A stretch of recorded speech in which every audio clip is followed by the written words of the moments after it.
হাওঁফাওঁ বেয়া হৈ যোৱা ল'ৰাজনৰ দেউতাকক চিকিৎসকে ক'লে তেওঁক ভাল কৰিবলৈ লাগিব ৮০ লাখ টকা।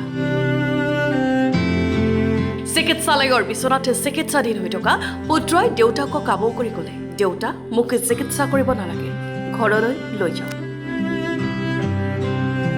সন্তান, পত্নী, ভতিজা আৰু ভাতৃৰ পৰাও অসুস্থ যুৱকজনে ল'লে শেষ বিদায়। নিজৰ মৃত্যু সন্মুখত দেখিও পৰিয়ালটোৱে যাতে আৰ্থিক অনাটনত ভুগিবলগীয়া নহয়, সেয়ে যুৱকজনে ল'লে এই সিদ্ধান্ত। আৰু হস্পিটেলৰ পৰা ঘূৰাই আনোতেই মৃত্যু হয় যুৱকজনৰ। যদি ৩-৪ দিনৰ ভিতৰত আমি মেডিচিনৰ যোগেদি উন্নত কৰিব নোৱাৰোঁ, তেতিয়া তাৰ লাঞ্চ ট্ৰান্সফাৰ কৰা ব্যৱস্থা কৰিবলৈ আপুনি সক্ষম নে? তেতিয়া মই ডক্টৰক সুধিলোঁ কিমান টকা লাগিব, ৮০ লাখ টকা লাগিব বুলি ক'লে, আৰু এমাহ দিন তাত হয়তো ২ মাহ দিন থাকিব লাগিব। এয়েহে কৈ লাষ্টত তেওঁ জীৱনৰ অন্তিম ক্ষণ অহাত মোক ৩-৪ বাৰ সেৱা কৰি ক'লে, হাত কজু কৰি ক'লে, দেউতা তুমি মোক ঘৰলৈ লৈ যোৱা।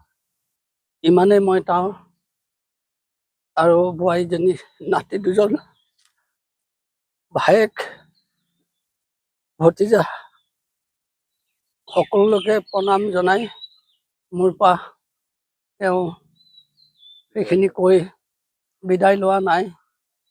ডক্টৰে যেতিয়া জান খাটাৰা বুলি কৈ দিলে, লগে লগে মই ভেণ্টিলেটৰ ব্যৱস্থা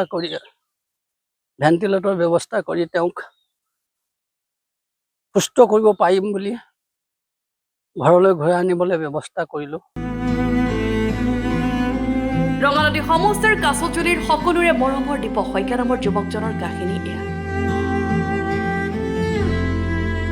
দীপক শইকীয়া দীৰ্ঘদিন ধৰি আক্ৰান্ত হৈ আছিল হাওঁফাওঁজনিত ৰোগত। সেয়ে তেওঁকে চিকিৎসাৰ বাবে লৈ গৈছিল চেন্নাইৰ এখন হস্পিটেল।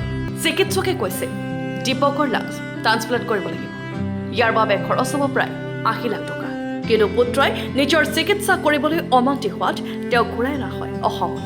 ঘৰ পোৱা আগতেই মৃত্যু সাৱটি লয় দীপকে। বহু সামাজিক অনুষ্ঠানৰ লগত জড়িত যুৱক দীপক শইকীয়াৰ অকাল মৃত্যুৱে সকলোকে কৰি তুলিছে শোকাস্তব্ধ। বয়স মাত্ৰ ৩৫ বছৰ হৈছিলে। তেওঁ সামাজিক মানুহ আছিলে, লোকৰ দুখৰ সময়ত সহভাগী হৈ সকলোকে সহায় কৰিছিলে। তেনেকুৱা এজন ভাল মনোভাৱৰ যুৱক আমাৰ মাজৰ পৰা হেৰাই যোৱাত আমি দুখিত। ভগৱানে তেখেতৰ আত্মা স্বৰ্গত বাস দিয়ক। Bureau report, Lakhimpur today.